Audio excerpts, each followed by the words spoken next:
आपकी क्या गवाही है? मेरी गवाही है कि मेरे कान में बहुत दर्द होती थी जी। नींद नहीं आती थी। ओके मैंने दुआ कराई पास्टर साहब से और दाऊद ने मुझे शिफा। Okay hallelujah.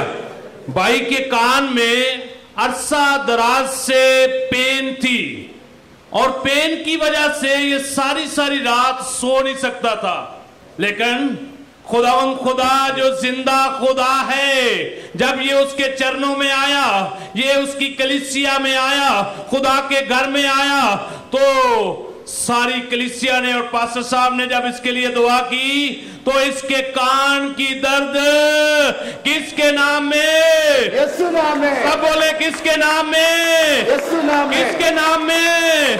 और जिसने ये कहा था कि मैं कल और आज और अबद तक तुम्हारे साथ में। तुम्हारे